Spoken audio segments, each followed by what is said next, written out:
14, Paulo de joelhos em favor dos crentes. Amém? Quem é crente aqui? Ele orou por vocês antes que vocês existissem. Tenha certeza disso. Embora ele não soubesse, mas ele orou por vocês. Queridos, o texto base da nossa lição está em Efésios 1 e Efésios 3. Mas no momento a gente vai ler Gálatas 5, 22 a 26. Texto devocional. Gálatas 5, do 22 ao 26.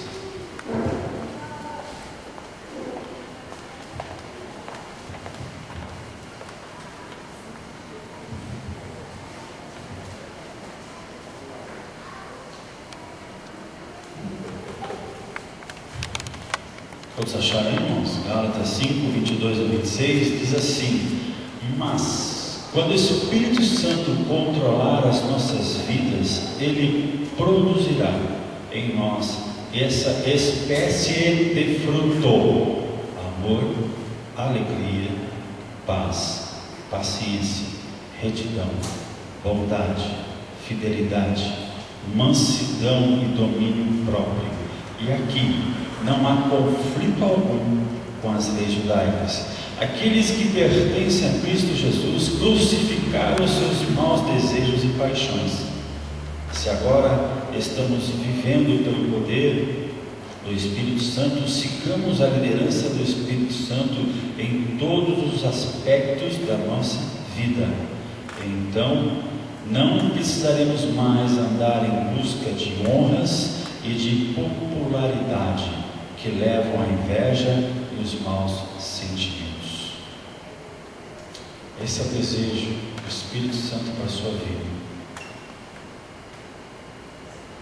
Versículo-chave da lição está em Efésios capítulo 3, 14, 15 e 17, está na sua lição, tá? O versículo, vamos ler esse versículo. Por esta causa me ponho de joelhos diante do Pai, de quem toma o nome toda a família, tanto no céu como sobre a terra. Assim habite Cristo em vosso coração, pela fé, estando vós arraigados e alicerçados em amor. Amém? Agora vamos ler junto? 1, 2, 3. Por sua causa me ponho de joelhos diante do Pai, e quem toma o nome toda a família, tanto no céu como sobre a terra. Assim habite Cristo em vosso coração, pela fé, estando vós arraigados e alicerçados em amor. Nossa, cada um foi para um lado, né? Vamos tentar junto? Igual o pezinho? Junto? Ó, por esta causa, vamos lá? 1, 2, por esta causa me ponho de joelhos diante do Pai, de quem toma o nome toda a família, tanto no céu como sobre a terra. Assim habite Cristo no vosso coração, pela fé, estando vós arraigados e alicerçados em amor. Isso, beleza. Todo mundo ouviu. Queridos, nós vamos ler o texto básico daqui a pouco. Nós vamos dar entrada na lição, primeiramente falando um pouquinho sobre Paulo. O apóstolo Paulo, que vai ser alvo das nossas lições futuras também, deu uma grande contribuição para o Evangelho. Mas quem era Paulo? Qual era a sua origem? Muitos talvez já conheçam essa história, mas tem muita gente nova no nosso meio, para honra e glória do Senhor. Então vamos rever. O nome original do apóstolo Paulo era Saulo, no judaico Saulo, no hebreu Saul e no grego Saulos. O apóstolo Paulo nasceu entre os anos 5 e 10 depois de Cristo, na cidade de Tarso, na Cilícia. Não é Sicília, não, Cilícia, região da Turquia hoje, tá? Por isso era chamado Paulo ou Saulo de Tarso. Era filho de judeu da tribo de Benjamim. Ainda jovem foi para Jerusalém e na escola de Gamaliel se especializou no conhecimento da sua religião. Tornou-se fariseu, ou seja, especialista rigoroso e irrepreensível do cumprimento de toda a lei e as suas promessas. O homem era fera, doutorado, como foi falado lá no acampamento. O homem era doutorado nas leis judaicas, conhecia de trás para frente, de frente para trás. E não só conhecia, ele praticava. Praticava, e era zeloso por aquilo que ele conhecia. Próximo, por favor. Paulo, religioso, cheio de zelo pela religião, começou a perseguir os cristãos. Na sua sabedoria, no seu conhecimento, no seu dever para com Deus e as leis judaicas, ele começou a perseguir os cristãos, porque entendia que era uma seita. Segundo o zelo, perseguidor da igreja, segundo a justiça que há na lei, irrepreensível. Filipenses 3:6. Esteve presente no martírio de Estevão, cujos mantos foram depositados aos seus pés. Lá em Atos 22:20 registra: e quando o sangue de Estevão, tua testemunha, se derramava, também eu estava presente, e consentia com sua morte, e guardava as capas dos que o matavam. E ele continuou perseguindo a igreja até que teve encontro com o Senhor na estrada de Damasco. Por favor, próximo. Ali nós temos um registro, em Atos 8:3, fala sobre Saulo assolava a igreja, entrando pelas casas e arrastando homens e mulheres, os encarcerava na prisão. Atos 9, de 1 a 5, nós vemos aqui a descrição de Paulo se encontrando com o Senhor Jesus em plena estrada. E Saulo, respirando ainda ameaças e morte contra os discípulos do Senhor, dirigiu-se ao sumo sacerdote e pediu-lhes cartas para Damasco, para as sinagogas, a fim de que se encontrasse alguns daquela seita, quer homens, quer mulheres, os conduzisse presos a Jerusalém. E indo no caminho, aconteceu que, chegando perto de Damasco, subitamente o cercou um resplendor de luz do céu, e caindo em terra, ouviu uma voz que lhe dizia: Saulo, Saulo, por que me persegues? Ele disse: quem é, Senhor? E disse o Senhor: eu sou Jesus, a quem tu persegues. Duro é para ti recalcitrar contra os arguilhões. Recalcitrar, volta. Recalcitrar. O que é isso? Fala para nós. Nada, irmãos, é só a resistência que Paulo estava tendo com relação aos ensinamentos de Cristo. Rebeldia. Muitas vezes nós também fazemos isso. Nós resistimos àquilo que o Senhor quer nos ensinar e quer nos moldar, como Paulo. E aguilhões. Na antiga Roma, uma ponteira da lança era de ferro. Ele era chamado de aguilhão. Para Saulo, os ensinamentos de Cristo eram como fosse um aguilhão contra o seu conhecimento dentro da lei dos fariseus. Ele estava lutando contra esse aguilhão. Mal sabia ele. Era a mensagem do Senhor. Que Jesus era o Messias que eles não conheceram, não reconheceram. Mas Saulo teve um encontro com o Senhor. Próximo. Paulo se converte. A experiência de Paulo com Jesus mudou completamente a sua vida, assim como mudou a sua. Fala. Você colocou ali que Paulo, pelos ensinamentos, ele achava que era uma seita de religião. Isso é pregado lá no país islâmico até hoje? Essa base é colocada? A gente vai ver sobre isso ainda hoje, que o islamismo, realmente, para ele só existe o Islã. Os ensinamentos do Maomé e as outras religiões, inclusive o cristianismo, é contra. Eles não encaram. Tanto é que agora existe o Estado Islâmico, justamente nessa situação. Então ele já tem uma formação. Sem dúvida. A ideia continua.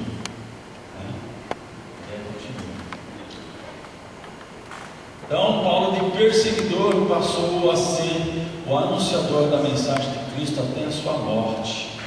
E na sua primeira missão apostólica, entre os anos 45 e 49, anunciando o Evangelho em Chipre, Panfilha, Pisídia e Lapônia, lá em Atos, capítulo 13 ao capítulo 14, passou a usar o nome grego de Paulo. Ele soube tirar proveito de toda a bagagem cultural adquirida para conduzir todos a Jesus. Paulo, irmãos, se ele estivesse aqui hoje, ele seria mestre dos mestres, né? Doutor, PhD na sua área, né? E ele não se deixou levar por toda essa cultura, mas se deixou ser usado por Deus para atingir todas as áreas que estavam ao seu redor. Ele tanto falava com reis e rainhas, governadores, príncipes, como o mais humilde dos humildes. Para ele não tinha fronteiras. Ele foi realmente um expert dessa área. Para ele não tinha problema nenhum, né? Ele soube usar realmente toda essa bagagem para falar e para trazer a mensagem do Senhor Jesus. Tanto é, né, irmãos, nós temos aí uma boa parte do Novo Testamento é fruto da vida dele, né? Tesouro inestimável que chegou às nossas mãos. Próximo, por favor. Agora nós vamos entrar propriamente na lição. Abre em Efésios capítulo 1, né? Sabemos que o início da vida de Paulo como cristão não foi nada fácil, né? Porém foi um valente nas mãos do Senhor. Seu testemunho e vida registrados no livro de Atos e suas cartas hoje nos ajudam a viver a vida cristã dentro da vontade do Senhor. Então vamos estudar aí a oração que Paulo direcionou com relação à igreja de Éfeso, ou aos Efésios, Efésios 1, capítulo 1, de 11 ao versículo 23.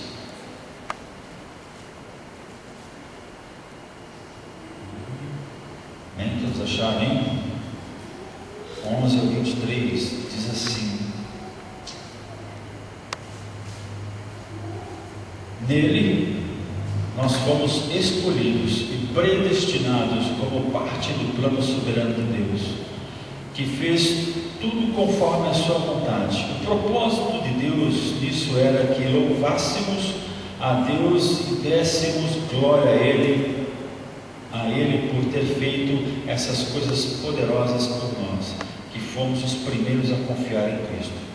E por causa daquilo que Cristo fez, também todos vocês que ouviram o Evangelho sobre a maneira de ser salvos e creram em Cristo foram marcados pelo Espírito Santo como pertencentes a Cristo, o qual há muito tempo havia sido prometido. Sua presença em nosso íntimo é a garantia de que Deus realmente nos dará tudo quanto prometeu. E é o sinal do Espírito em nós, significa que Deus já nos comprou e que Ele garante levar-nos para si mesmo. Esta é mais uma razão para que o louvemos, o nosso glorioso Deus. E por isso que, desde que eu soube da fé firme que vocês têm no Senhor Jesus e do amor que demonstram pelos santos de toda a terra, nunca deixei de dar graças a Deus por vocês. Oro constantemente por todos vocês, pedindo que Deus, o glorioso Pai do nosso Senhor Jesus Cristo, lhes dê espírito de sabedoria, para que vejam claramente e realmente compreendam quem é Cristo e tudo o que Ele fez por vocês. Oro para que seus corações sejam iluminados da luz, a fim de que vocês possam conhecer a esperança pela qual Ele os chamou, as riquezas da gloriosa herança que Ele prometeu ao seu povo. Oro para que vocês comecem a compreender como é incrivelmente grande o seu poder para convosco, os que creem nele. Foi esse mesmo grandioso poder que ressuscitou a Cristo dentre os mortos e fez sentar-se no lugar de honra no céu, a mão direita de Deus, muitíssimo acima de qualquer governo celestial, autoridade, força e domínio. Sim, sua honra é muito mais gloriosa do que a de qualquer outro ser, seja neste mundo, seja no mundo futuro. E Deus colocou todas as coisas debaixo de seus pés e fez cabeça de todas as coisas para a igreja, que é o seu corpo, repleto dele mesmo, que é o autor e doador de todas as coisas em toda a parte. Paulo, orando pela igreja de Éfeso, Efésios 3.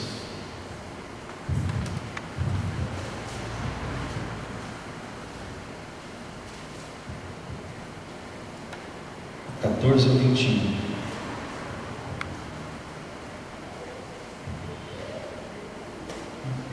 Eu li 4.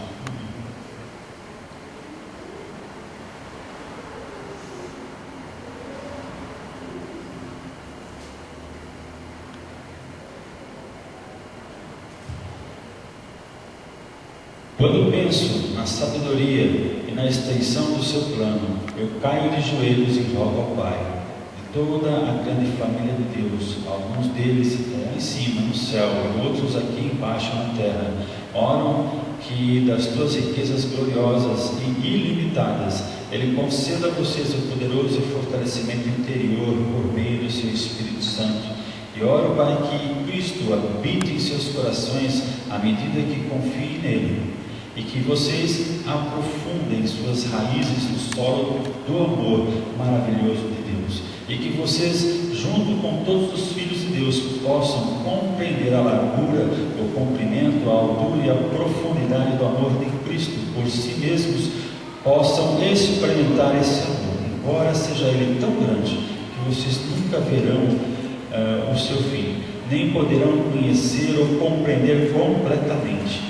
E dessa maneira vocês ficarão cheios de toda a plenitude do próprio Deus. Agora, glória seja dada a Deus, que, pelo seu poderoso poder operando em nós, é capaz de fazer muito mais do que jamais ousaríamos pedir ou mesmo imaginar, infinitamente além de nossas mais altas orações, anseios, pensamentos e esperanças. A Ele seja dada a glória para todo sempre, por todas as gerações, na igreja e por meio de Jesus Cristo. Amém. Se a gente fosse estudar versículo por versículo, podíamos passar um bom tempo, mas eu confio que você já tem lido a lição, né? Já tem orado, estudado, então muita coisa já está no seu coração.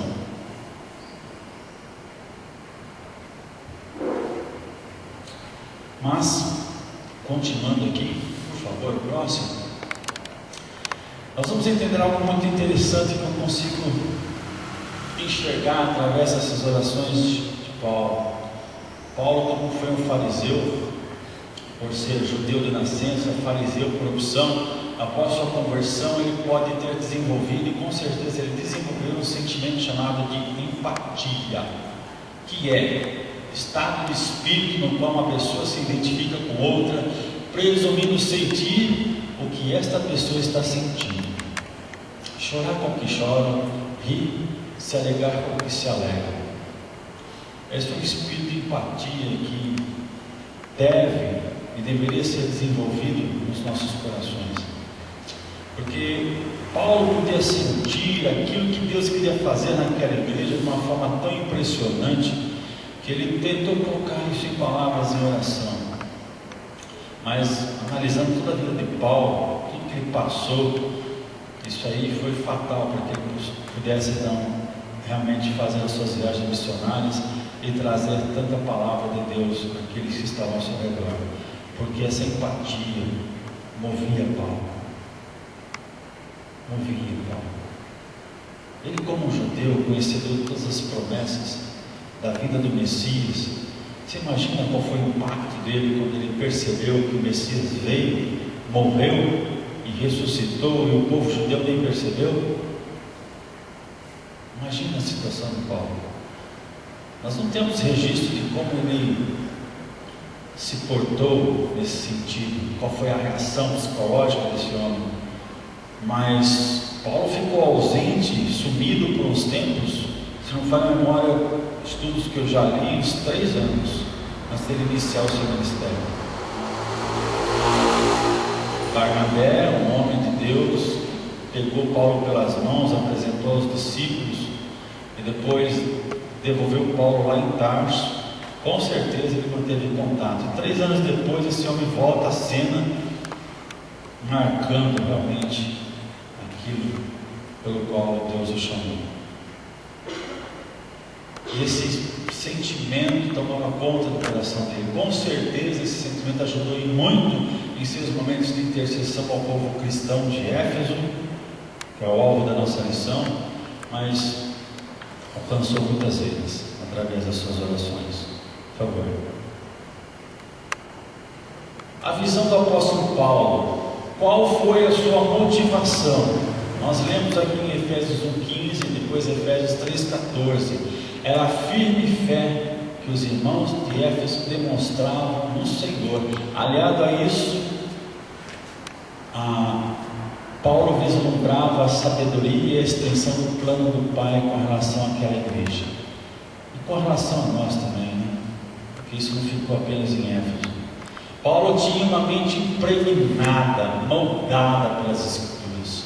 E com isso o Espírito Santo tinha combustível para inflamar a sua vida por dentro. Irmãos, como é importante a gente ter a palavra de Deus nos nossos corações. Como é importante.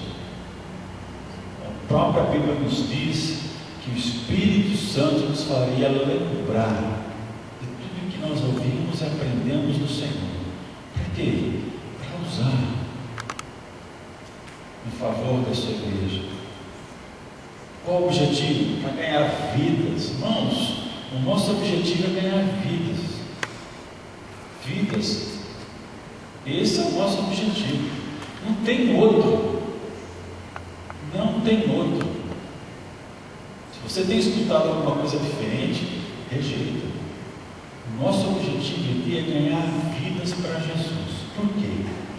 Porque Ele está voltando. Ele está batendo as portas. Ele está avisando. Olha o tempo, irmãos. Olha o tempo. Olha o sinal de tempestade lá no fundo. Aquelas nuvens estão se erguendo e as coisas estão acontecendo. Falta muito pouco tempo. Ai, irmão, mas não pode ser tão rápido assim. Tanta coisa para fazer. Tem que casar, né? Tem que ter filho. Mas, irmão, uma hora ou outra Deus vai acontecer. Deus vai chegar. Não se preocupe com isso. Porque tudo aqui vai ficar. Prédio, casa, carro, ponta vai ficar. As contas a pagar também vão ficar. E a igreja vai ser arrebatada. Para a glória do Senhor. Então, nosso maior objetivo é salvar vidas. Salvar vidas. Então, Paulo tinha em mente, a mente impregnada com a palavra do Senhor. Isso movia o seu coração. O Espírito Santo tinha lenha, tinha combustível para tacar fogo na vida de Paulo. E Paulo começou a manifestar o poder de Deus na sua vida. Paulo cria no propósito soberano de Deus, pois lá em Efésios capítulo 2, Paulo ensina que o mesmo poder que ressuscitou a Cristo e o exaltou, também nos ressuscitará e há de nos exaltar com Ele. Paulo orou à luz das riquezas das bênçãos celestiais. Paulo tinha uma visão muito grande, irmãos, a visão que vinha do Espírito Santo sobre as coisas de Deus. Não se deixava enganar pelas situações, pelos elogios, pelo dia bom ou pelo dia mau. Ele sabia da sua tarefa, tinha um objetivo traçado e viveu dentro disso. E o Espírito Santo foi com ele. Foi bravo. Irmãos, Deus se manifesta na face da terra através de você. Você que é o instrumento. Os anjos fizeram isso. A palavra é bem clara, os anjos desejaram fazer o que nós estamos fazendo hoje, mas Deus não. São os homens que vão fazer. Hoje os anjos do Senhor são nossos conservos, são nossos ajudantes. Eles nos guardam, nos protegem de situações difíceis, abrem portas onde não existe, traz mensagem de Deus, traz alívio, direção. Eles estão aí, ao nosso redor. Creio, eles estão. Mas a tarefa é nossa. A tarefa é nossa. Irmãos, não é difícil, sabe por quê? A nossa tarefa é só abrir a boca e falar. Nós nem precisamos convencer ninguém, porque quem convence um homem do pecado, da justiça e do juízo? O Espírito Santo. Você só fala. A única coisa que você tem que falar é crer e falar, né? Então a sua parte, você crê no que você está dizendo, você está ensinando e fala, e o Espírito Santo atua. Essa é a nossa função, mais nada. Difícil? Não é. Não é difícil. Não é impossível. Dificuldades, sim, a gente vai ter, lógico. Mas não é. Irmãos, nossa terra não é mais aqui. Somos cidadãos dos céus. Cidadãos dos céus. Nosso tempo aqui é curto, curtíssimo. Curtíssimo. Por favor, próximo. Gratidão de Paulo, parte 2 da lição. Gratidão ao orar. Está lá em Efésios 1,16. Efésios 1,16. Paulo aqui expressa a sua gratidão com relação à igreja de Éfeso. Mas, irmãos, vamos ser sinceros. Hoje temos dificuldades de agradecer por nós mesmos, por aquilo que Deus tem feito por nós. Nós esquecemos de agradecer. Esquecemos. Mas Paulo intercedeu e agradeceu sobre Éfeso. Ele expressa a gratidão pela vida dos Efésios ao ver que Deus estava concretizando os seus propósitos na vida deles. Queridos, vocês têm se alegrado quando alguém é abençoado, quando os planos de Deus estão se concretizando sobre alguma pessoa que é do seu círculo, que você está mais perto e conhece? Você se alegra? Isso é empatia. É como se você estivesse sendo abençoado. Você se alegra com isso? Ou você sente inveja?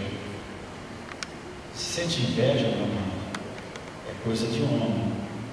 Vai lá na presença de Deus e coloca: Senhor, eu estou com inveja, mas uma inveja que não é santa. Tira isso de mim. Nós estamos sujeitos, todos nós estamos sujeitos. Confessa, deixa lá no altar, queima aquilo lá, muda o seu coração. Vai lá. Mas nós temos que nos alegrar com o irmão, nos alegrar com a família, nos alegrar por outros ministérios. Temos. Nós vemos isso com Paulo.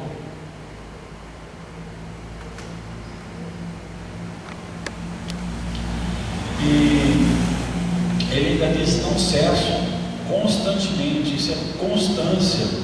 No caso, eram irmãos em Cristo, né? Mas vemos aqui a importância da intercessão acompanhada do louvor e do agradecimento, né? É fácil orar por um irmão? É fácil orar pelo inimigo? Por aquele chefe que fica no seu pé, que você vê nitidamente que está sendo usado pelo inimigo, o vizinho, o irmão de sangue, a irmã de sangue, o pai, a mãe, o amigo, aquele amigo lá da infância que estudou com você na escola, era parceiro de coisas erradas, parceiro de brincadeira. De repente, ele se volta contra você porque você agora vive uma outra situação. Ele vira um espinho na cara. Aí é fácil orar por ele? Tem que ser também. Tem que ser também, principalmente. Irmãos, lembre-se, Deus age no mundo por você. E quando você ora, as coisas acontecem. E o diabo não quer que você ore. O próprio Jesus na cruz do Calvário, ele não enxergou aquele povo como seu inimigo, mas ele enxergou o inimigo que estava usando aquele povo. Pai, perdoa-eles, eles não sabem o que estão fazendo. Jesus estava vendo com seus olhos espirituais os Satanás, os seus demônios ali, conduzindo aquela situação. E ele continua até hoje, irmãos, até hoje, conduzindo situações contra as nossas vidas, contra a igreja de Cristo. Mas o Senhor é bem claro: nenhuma arma forjada contra nós prosperaria, não prosperará. Mas se você tem que abrir a sua boca, porque a autoridade está sobre a igreja de Cristo, mas se ela não for exercitada, não adianta nada. Não adianta nada. Você tem autoridade, exerça, exerça. Já não tem que obedecer. Oi. Eu só queria fazer um comentário desse texto, que eu tive uma vez Deus falou muito comigo através dele, né? Do verso 16, que é o tópico, né? Quando o apóstolo Paulo escreve: nunca deixe de dar graças a Deus por vocês. E outro dia eu perguntei a Deus: mas o que ele quis dizer com isso? Que lição que a gente pode tirar disso aqui? Quantas vezes nós agradecemos a Deus pelos irmãos que nós temos e pela igreja que nós temos? Quanto nós reclamamos da nossa igreja? Quanto nós reclamamos dos nossos irmãos, das atitudes de um e de outro? Quanto nós falamos mal uns dos outros quando nos reunimos? E quanto nós agradecemos? Nós olhamos aqui o apóstolo Paulo falando mal de ninguém, nem criticando a atitude ou criticando algo que os irmãos fizeram. Mas nós vemos assim que mesmo com todas as falhas, todos os erros que as igrejas possuíam, ele dando graças a Deus pela igreja que existe. Quantas vezes nós agradecemos a Deus pela nós? Nós ajoelhamos diante do Senhor e falamos: Deus, hoje eu estou aqui para te agradecer nesse momento de oração. Agradecer pelo culto, agradecer pelo momento, pela noite de comunhão que eu tive com os irmãos da igreja, com aqueles que o Senhor me deu. Sabe por que nós não fazemos isso, irmãos? Porque nós não valorizamos. Quando nós ganhamos algo que nós valorizamos muito, nós agradecemos demais. Quando você ganha um presente que tem muito valor para você, você agradece aquela pessoa 2, 3 vezes, uma semana está, diga obrigado daquilo que você me deu no mês passado, no ano passado. Nós sempre agradecemos. Agora, quando nós não valorizamos aquilo que nós ganhamos, a gente deixa de lado. Então, muitas vezes nós não agradecemos porque nós não valorizamos a nossa igreja. Muitas vezes nós não agradecemos porque não valorizamos os nossos irmãos. Então, há alguns conceitos que eles necessitam ser mudados em nossa mente e em nosso coração. E Deus me ensinou isso, a agradecer e valorizar aquilo que Ele tem me dado. E o que Deus me dá não é somente bênçãos materiais. Cada um dos irmãos, cada um dos membros aqui da igreja são presentes e dádivas que Deus nos dá, muito maior, muito superior a qualquer bênção material, a qualquer carro, casa, dinheiro que Deus possa proporcionar prosperidade para a nossa vida. Muito maior do que isso são os nossos irmãos em Cristo. Por isso nós temos que valorizar uns aos outros. Amém. Realmente, às vezes nós só damos valor quando perdemos, né? Quem já ficou fora, quem por algum motivo teve que ficar fora do ministério, sabe o que eu estou falando. Eu fiquei 2 anos fora de Descalvado e meu coração não estava aqui nos bancos. Ficou aqui os 2 anos sozinho também. Até que eu voltei. Mas, olha, não é fácil. Razões de Paulo para orar. Paulo enxergava a necessidade de que aqueles que eram objetos da sua oração, ou seja, os efésios, reconhecessem toda a extensão da bênção que tinham recebido. É o que você acabou de falar, pastor Paulo. Você tem que entender, compreender aquilo que você recebeu, a bênção que é. Porque às vezes parece que é tudo igual, mas não é. Tá? Parece que os outros ministérios e outras igrejas do resto do país é tudo igual a nós. Não é. Não é. Alguns podem estar adiantados, outros podem estar lá atrás. Uns estão no meio do caminho. Mas não é. Então, enxergar. Então, irmãos, eu acredito que enfrentamos a mesma situação, somos alvo todos os dias de valores falsos, temos contatos com pessoas cujos alvos nem se aproximam de Deus, e nesta névoa em que nós somos envolvidos, somos também impedidos de ver as coisas como Deus as vê. Nós não podemos permitir isso, não podemos. Eu sei que o povo está descontente com a Deus. Eu também estou. Posso até demonstrar o meu descontentamento, mas não adianta agora eu jogar pedra, tem que orar. Não é? Nós temos que orar. Ah, mas eu não votei nela. Também não. Mas estou sofrendo com todo mundo. Você não? Então nós temos que orar, irmãos. Temos que orar. Não podemos ir junto com a massa. Nós temos que orar. Próximo. Necessidade de entendimento. Então, razões para orar. Necessidade de entendimento. Tá? Através da sabedoria, que é a capacidade de termos de entender as coisas e de pôr em ordem os fatos e de pensar, e através da revelação, que é a demonstração das coisas que o homem não pode descobrir sozinho, isso vem da parte de Deus. Então, através dessa sabedoria que você tem, através do conhecimento da palavra de Deus e da revelação de Deus, nosso Pai começa a nos falar, né, qual é a necessidade desse entendimento, qual a razão para se orar, tá? E nós temos aqui essa necessidade para sabermos qual é a esperança do nosso chamamento. Versículo 18 lá de Efésios capítulo 1. Irmãos, Paulo desejou a eles um entendimento profundo de Deus, através da sabedoria e da revelação.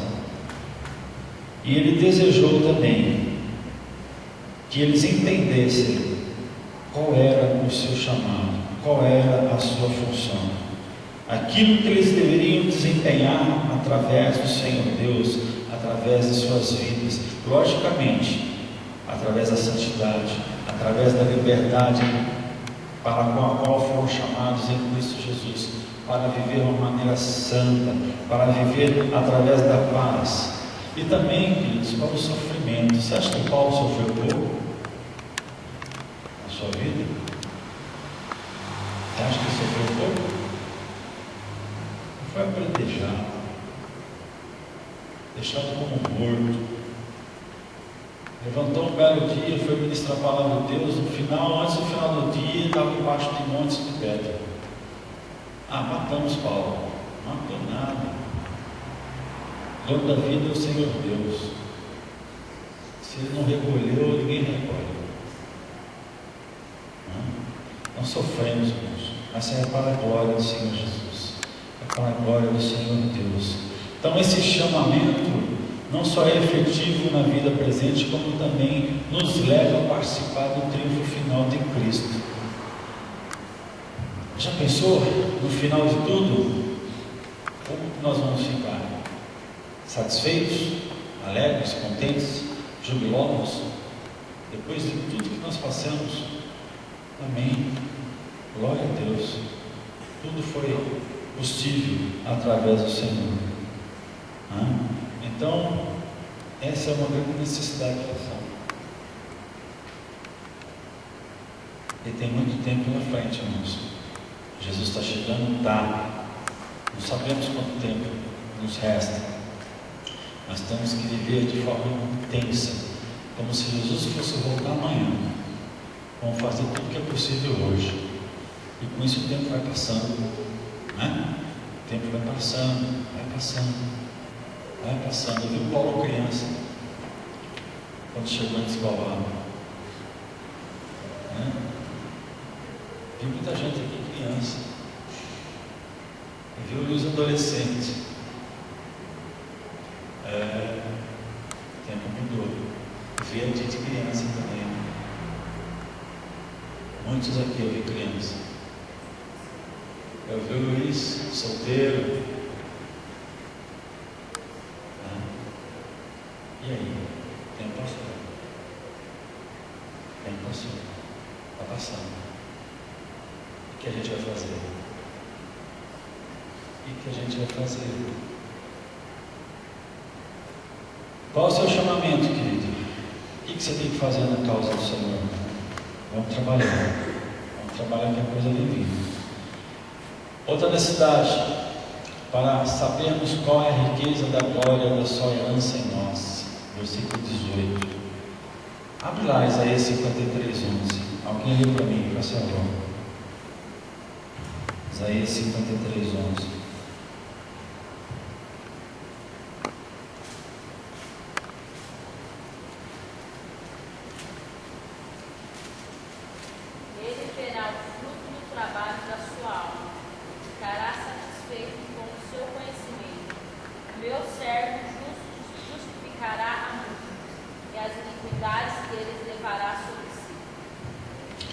Isaías, o profeta messiânico, está falando de Jesus, da herança que Jesus estaria ganhando através do seu sacrifício. Que herança é essa, irmãos? Olha para o lado aí, olha lá para trás, olha para frente. A herança é você. Essa é a herança do Senhor Jesus. A herança é você, salvos. Nós, salvos em Cristo Jesus, somos a herança do Senhor Jesus Cristo. Ele nos ganhou na cruz do Calvário. Nós fazemos parte dessa herança, herdeiros e cordeiros em Cristo Jesus.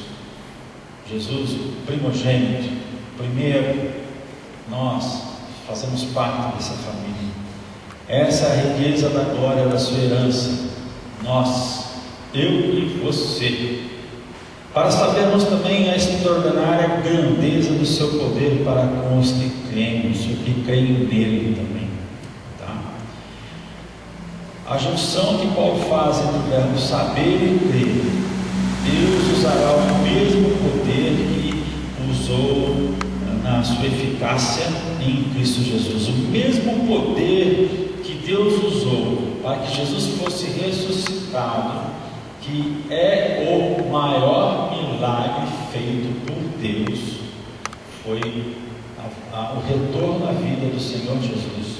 Esse foi o maior milagre, porque juntamente com ele habilitou novamente o caminho que estava rompido entre o homem e Deus, através da ressurreição de Jesus, para que eu e você pudéssemos ter acesso ao trono de graça. Esse foi o maior milagre efetuado por Deus. Esse mesmo poder atua nas nossas vidas. Esse mesmo poder que foi usado para ressuscitar o Senhor Jesus dentre os mortos, confirma a sua obra de salvação. Esse mesmo poder que fez com que Cristo se assentasse à destra de Deus nos céus para reinar com ele, também é o mesmo poder que dá a Cristo a autoridade para mandar sobre todo o universo. E esse mesmo poder está na tua vida. Está na tua vida. Você acredita nisso? Não dá um glória. É muito fraco. Dá um glória de verdade. Irmãos, o mesmo poder habita sobre a sua vida, está com você através do Espírito Santo.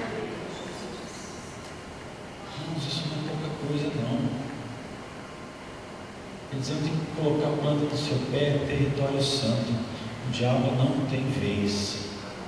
Se ele tem, é porque nós estamos deixando. Vamos exercitar a nossa autoridade. Deus quer continuar a usar esta extraordinária grandeza do seu poder entre nós, para exaltar mais a Cristo na igreja como cabeça. Por isso compartilha conosco esse poder. Esse poder é nosso em Cristo Jesus. Tome, acredite, acredite. Próximo, por favor. Razões para orar também, por causa da necessidade de encorajamento. Irmãos, Paulo sabia por experiência própria das adversidades que se abatem sobre o crente. Por isso Paulo ora ao Pai que doasse os seguintes recursos: o seu poder ilimitado, incalculável, inefável. Está lá no versos 16 e 17 de Efésios 3. E o que é isso, irmãos? O Deus Jesus Cristo vive em nós por meio do Deus Espírito Santo que habita em nós, para nos animar, consolar e, acima de tudo, para reinar. O seu poder nos capacita a passar necessidade, ou viver em abundância, ou sermos humilhados ou honrados. Esse poder que habita em nós permanece firme em Cristo, a despeito das provações, e também a vivermos e trabalharmos para Ele. Querido, esse Espírito Santo que habita na sua vida, ele te fortalece para todas as circunstâncias do nosso dia a dia. Eu já vi gente se suicidar por causa de R$500. Ele estava devendo R$500. Pensou nisso? Por causa de R$500 se suicida, porque não sabe como pagar. Irmãos, quantos problemas nós enfrentamos? E se não é a graça de Deus sobre as nossas vidas, como é que a gente ia viver? Como é que nós vamos viver? Então, Paulo ora justamente sobre isso, para que a gente não venha esmorecer.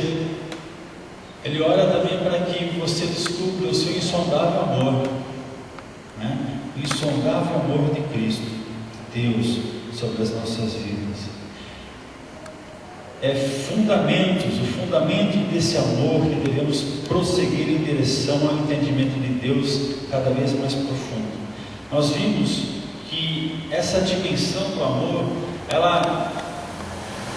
Paulo tenta nos passar a largura, a profundidade desse amor, dá uma dimensão numérica, mas ele mesmo admite que é impossível nós podemos compreender a sua totalidade, mas nos aconselha a buscar, a aprender, a cavar esse amor e viver esse amor.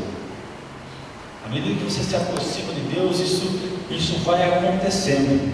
Então ele ora para que você entenda essa dimensão desse amor. Ele é suficientemente largo para abranger os homens de toda língua, tribo e nação, suficientemente longo para durar por toda a eternidade, suficientemente profundo para alcançar o pecador depravado, e suficientemente alto para conduzi-lo à glória do Senhor. Mas não se preocupe, você nunca vai entender isso por completo, você nunca vai conseguir viver isso por completo, mas o pouco que você se aprofundar, ou o máximo que você se aprofundar, te dá a plenitude. Plenitude é o máximo de vida cristã que somos, a sermos plenos da vida de Cristo em nós. Gálatas 2:20, olha lá, Gálatas 2:20.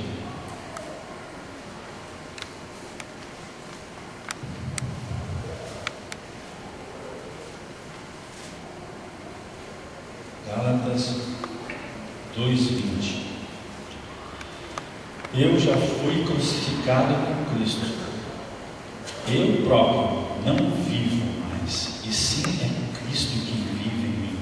E a vida genuína que tenho agora dentro deste corpo é resultado da minha fé no Filho de Deus, o qual me amou e a si mesmo se entregou por mim. Eu próprio não vivo mais, mas sim Cristo quem vive em mim. Querido, quando alguém olhar para você e te confundir com Cristo, amém. Esse é o maior objetivo. Nós temos que desaparecer e Cristo tem que aparecer em nós. Quando alguém te confundir com Cristo, é porque você está vivendo a plenitude do Senhor na sua vida. Isso é maravilhoso. A oração de Paulo nesse sentido é tremenda e nos inspira a vivermos da maneira igual ou melhor. Mas não se esqueça, a oração que nós estamos estudando aqui é uma oração de intercessão por um ministério, por uma igreja, uma cidade, um pouco assim. Mas vamos trazer para hoje um pouquinho. Vamos trazer para hoje, próximo. Século 21. Motivos para você orar pelos irmãos em Cristo. Estado Islâmico do Iraque e do Levante, abreviatura EIIL, ou ainda Estado Islâmico do Iraque e da Síria, abreviatura EIIS. É os dois nomes que o Estado Islâmico leva hoje.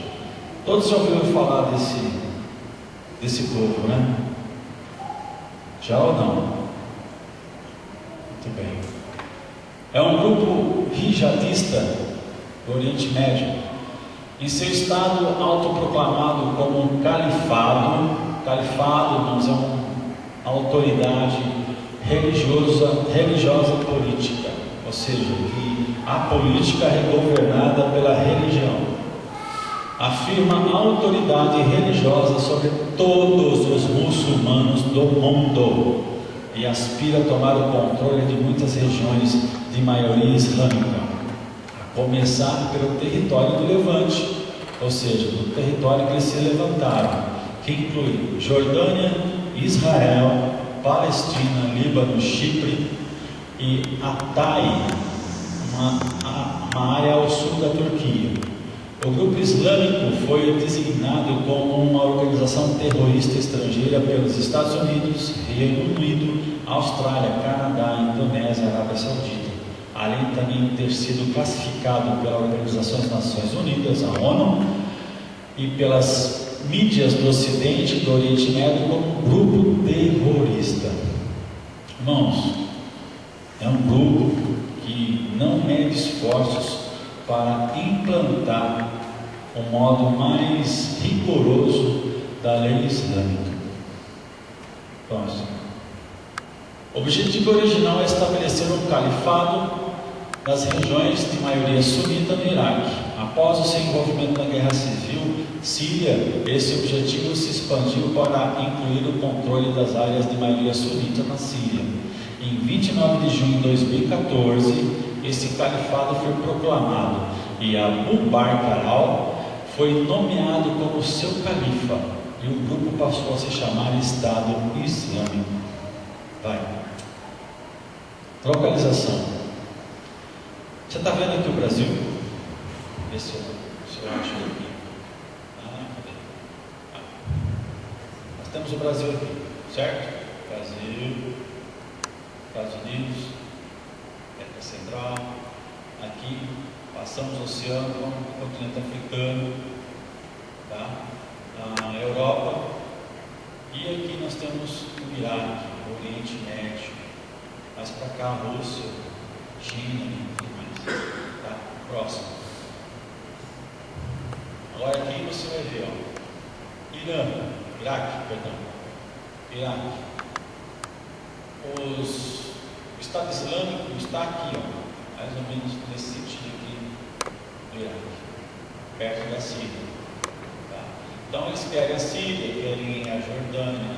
Aqui nós temos Israel, essa tirinha aqui, ó, Israel. Arábia Saudita, Irã, certo? Turquia, Egito. O conflito está aqui, né? Aqui. Porém, eles já se expandiram, foram aqui na França, né? Foram aqui na França, já atacaram a França. E vocês acham que eles vão vir para o Brasil? Já decretaram guerra contra o cristianismo. Contra o cristianismo. Você é cristão? Então nós estamos em guerra. Nós falávamos que a guerra era espiritual, passou a ser no reino físico. Estamos longe de lá, mas somos atingidos por eles todos os dias. No acampamento, enquanto vocês estavam acampando, eles mataram 21 cristãos egípcios, passaram a faca neles, numa praia limpa, mataram 21 cristãos, degolaram.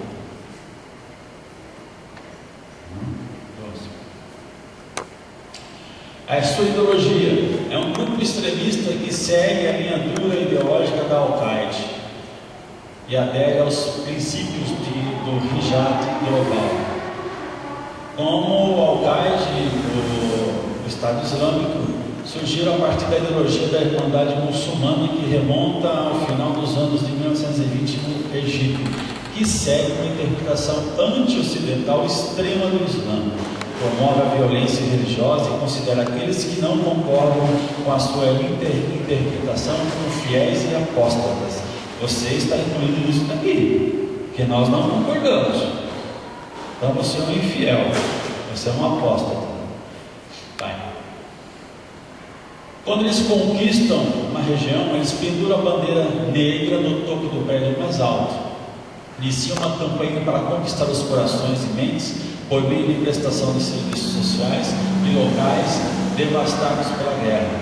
Distribui pendrives com cânticos hijatistas e vídeos que mostram operações militares do grupo e folhetos que pregam contra a democracia e sobre a necessidade de permanecer em silêncio. Começa a impor gradualmente a sua interpretação estrita da lei islâmica. Os cristãos que queiram permanecer no território do califado têm três opções: se converter ao islamismo, pagar o imposto religioso ou morrer. Esse é o penúltimo slide, né? Ou morrer. Essa é a saída do povo. Ou você sai de lá fugindo, ou você se converte ao islamismo, ou paga um imposto muito alto, com certeza, ou então morre. E aí? Essa é uma estratégia do diabo. Tão antiga, foi a mesma estratégia que ele usou na Segunda Guerra Mundial com Hitler, querendo impor uma nação pura, uma limpeza étnica. Tá? Agora nós vemos uma limpeza religiosa, mas a intenção é a mesma: matar, roubar e destruir. Próximo. Seu objetivo de oração: por fim esse movimento, que Deus levante a sua espada flamejante e acabe com as hostes da maldade, principados e potestades do ar que habitam nas regiões celestiais do Iraque. Que os líderes religiosos deste movimento sejam presos, assim possam ter a chance de conhecer o Senhor Jesus, porque apenas presos é que podem ouvir sem matar o mensageiro. Irmãos, a estratégia deles é a seguinte: você não abre a boca. Lembra que a fé vem pelo ouvir e ouvir a palavra de Deus, e que quem convence o homem do pecado, da justiça e do juízo é o Espírito Santo, mas a pessoa tem que ouvir. Eles não deixam você falar, simplesmente corta a sua cabeça ou te queima vivo, como aconteceu com o piloto da Jordânia. Então, só se você prender esse cara e fazer ele escutar na marra para acontecer alguma coisa. Caso contrário, ele te mata. Ele te mata. Então, se isso não for possível, meu irmão, que sejam ceifados da face da terra. Você se escandaliza com isso? Lê o Antigo Testamento, você vai ver como Deus atuava. Pode fechar. Meu amado, a luta é grande. Esses homens estão sendo usados pelo inimigo.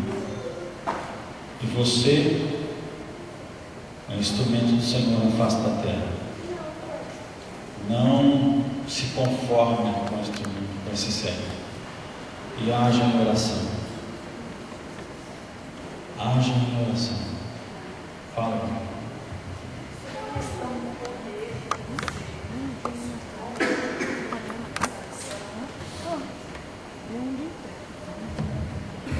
Só lembrando que nessa lição foi falado sobre o poder de Deus que opera em nós. Queridos, o poder de Deus verdadeiramente está à disposição do povo de Deus. Só que o poder de Deus vai se evidenciar lá fora. Às vezes nós queremos o poder de Deus para ficar aqui no meio da igreja, no meio dos irmãos. Mas se você quer viver a dimensão do poder de Deus, vai para fora, sai dessas quatro paredes, porque quando você estiver lá fora, servindo a Deus, você vai receber o espírito de revelação, o espírito de sabedoria. Deus vai te usar, Deus vai usar a tua boca. Agora, Deus não dá poder para a gente ficar dentro de casa, diante de uma televisão, assistindo filme, aí não vai ver esse poder. Mas eu digo, saia dessas quatro paredes e você vai ver um grande manifestar do poder de Deus através da sua vida. Ele está à tua disposição, use para a glória de Deus. Amém. Deus não desperdiça unção. Então você vai ter unção na medida que você usa, na medida que você se envolve, na medida que você ousa fazer as coisas do Senhor. Aí você vai ter unção, capacitação.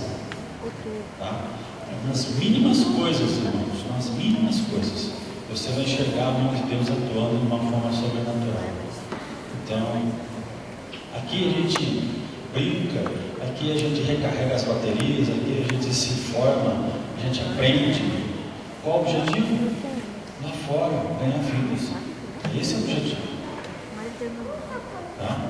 E Ele tem nos dado armas para isso. Ore bastante. Ore sobre esse estado islâmico. Ele tem que ser banido da face da terra. Essa estratégia do inimigo para segurar a igreja do Senhor. Nós não podemos aceitar isso.